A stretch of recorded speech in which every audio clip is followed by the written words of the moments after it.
Xenoblade Chronicles is a series defined by its grandiose worlds and amazing casts of deep and complex characters, intermixed with bouts of comedy. But to me, one of my favorite aspects is the relationship between the villains and the heroes of these stories. Last time, I covered the similarities and differences between Xenoblade 2's Jin and Xenoblade 3's N. But what about their protagonist counterparts, Rex and Noah? Now, I've talked about how much I love each of these protagonists before, but one of my favorite aspects of these characters is how they act as foils for Jin and N, and flesh out the greater theme and message that their game is trying to talk about. Both Jin and N have their worldviews fundamentally altered through the death of a loved one. When Jin lost Laura in Torna the Golden Country, he resigned himself to walk a path towards breaking the whole world order, considering the fate and role of Blades in a driver-dominated world, while trying to find some way to get one last moment with Laura to see her smile again.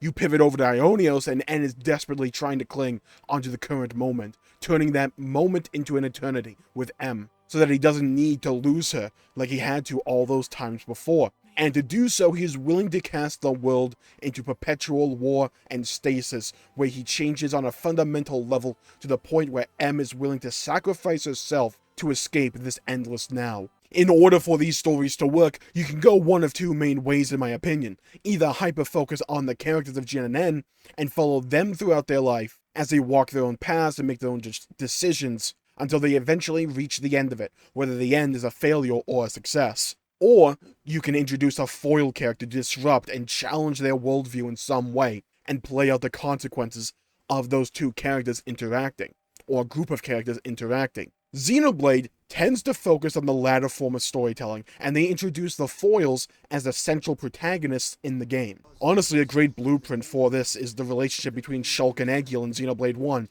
that the comments in my last episode brought up.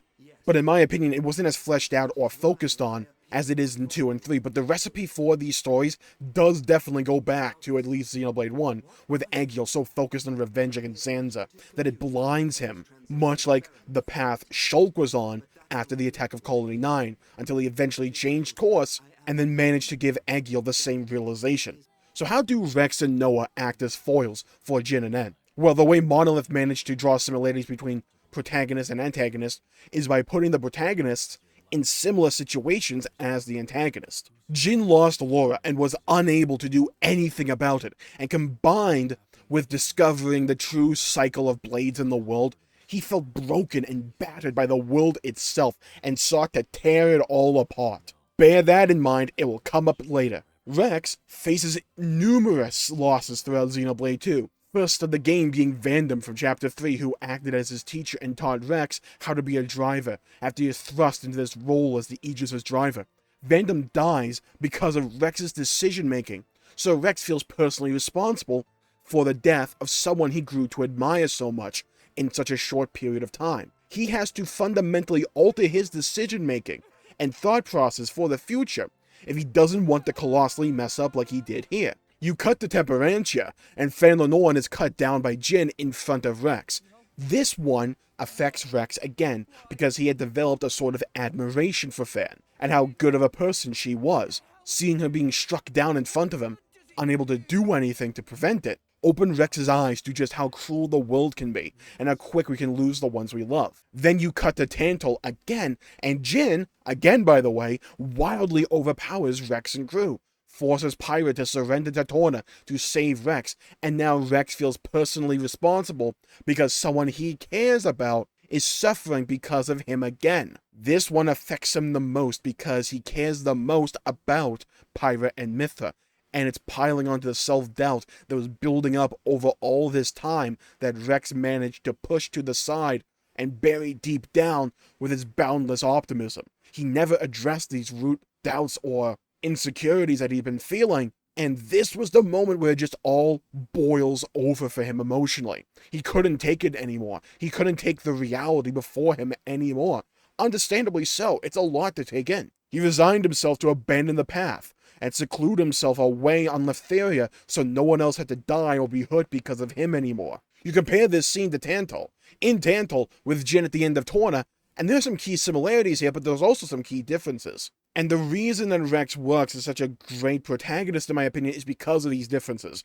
Whereas Jin became determined to break the world and find some way to reunite with Laura, Rex resigns himself to a life of isolation. So while the methodologies are fundamentally different here, there is a root similarity. They are both just doing what they think is right for the ones they love.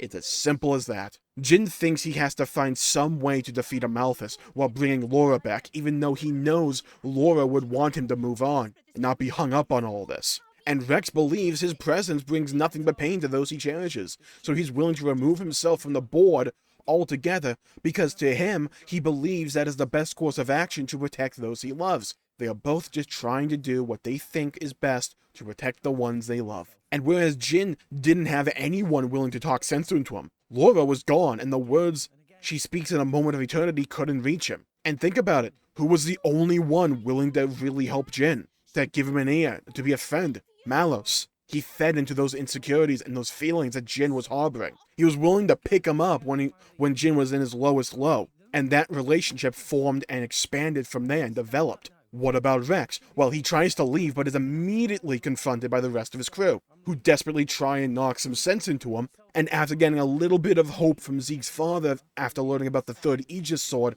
Rex's resolve and his old self returns, and he sets out upon his original path once more.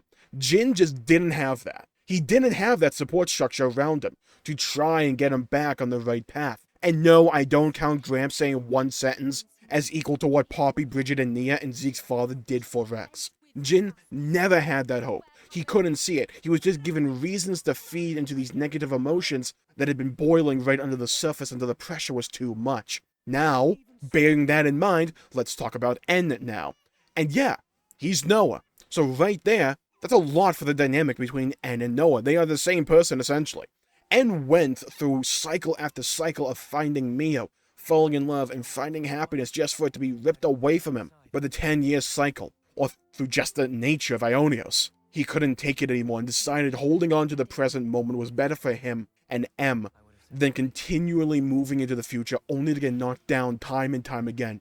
And to try and instill this line of reasoning onto Noah, Chapter 5 happens, where N tries to systematically rip any remnant of optimism and hope out of Noah so he can feel the true despair that N felt, as he holds him in an inescapable cell for a month as he slowly comes to terms with the grim fate in store for himself, the crew, and mainly Mia. The eclipse comes, and Riku tries to get him to awaken Lucky 7, but Noah can't. He can't have his protagonist moment. He is forced to watch who he believed to be his Mio die permanently at the homecoming. N goes for the kill after Noah has been broken, to kill the one piece of himself that still harbored doubts as to the nature of this world. But something strange happens here. Noah has to watch essentially each cycle that N endured, and how it broke him time and time again. He gets the context needed. All those memories, all those attempts at finding happiness in a war-torn world, chained by stasis. He sees and understands why N decided to walk the path he did. And herein lies the difference between Noah and N. N had no one but Mio. But M, she was the only one he really cared about. And Noah had Chris. And this is the important bit. Chris taught Noah to question the world, to not view reality as their narrow confine within the cycle. And when Chris died, Noah wanted to know why he smiled back at that battlefield, surrounded by all those dead bodies. Why did Urine smile? Why did Mio smile? Were they content with just how it all ended? Were they glad they were dying, that they no longer had to be subjugated to this cruel and unfair world? Chris lit a spark in Noah to question the state of the world and why it had to be this way, and just gave into it to try and selfishly hold on to his own happiness. The conclusion that Noah comes to is, funnily enough, similar to Jin, straight up. And Luxton had a really good video on the subject about how the values of Xenoblade 1 and 2's villains are kind of adopted by Ouroboros in a way. Obviously, there's some recontextualization and nuance to it, but Noah realizes that the world they live in is an unjust one, where the only smile that those who died that he cared about could have was one of contentment. They couldn't choose any other smile. This was the realization that made Noah eventually walk down a different path to N. N gave in to the one smile, thinking that's all he had, hoping to cling on to it for eternity, while Noah wanted the choice to smile a different smile. Noah views the reality of Ionios as so fatally flawed that it must be pulled up by the roots, and if corrective measures could not be taken, then he was willing to destroy the world to create one where people had the choice to choose their own happiness. Ionios was fundamentally untenable and unworkable. It was so rotten and malignant that it had to be torn completely down, and humanity had to start anew. Noah understands how N turned out how he did. And heck, in chapter 6 even states that he still thinks he may turn out the same. And at the very end of the game, he almost does. But whereas N decided to wallow in stagnation, Noah decided to seek out change, to change the entire world, the entire structure, the dynamics of how the world itself operated. And when confronted with the same trauma as N, they both chose different paths to walk. And it again goes to show just how important the environment around you can be. N's descent is understandable, but Noah's resolve is also understandable and also unselfish, whereas N was far more selfish in his reasoning and his actions. And how these two characters could look at the same problem and come up with completely different solutions is the main dynamic driving Xenoblade 3 forward from that point on. Both Rex and Noah were the perfect protagonists to pair with Jin and N, because they showed the other side of the coin when it comes to the trauma and existential questions these characters were faced with. And they took their time to properly develop it and show you how each of these characters came to their own conclusions. And that, to me, is why the villains of Xenoblade 2 and 3 work so well, and why I believe Rex and Noah act so well as protagonists and as foils for these characters.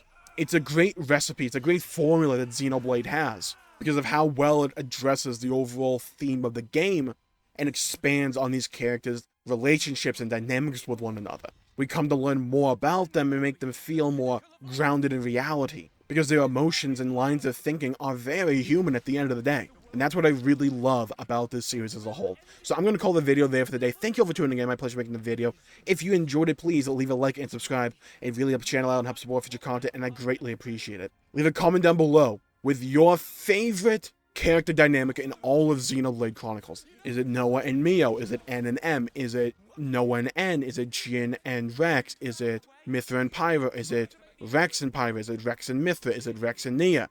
What is it? Let me know. I'd love to hear your thoughts and hear your opinions. And stay safe, everybody. Have a great day. Go play some video games. I'll see you all next time. Bye-bye, everybody.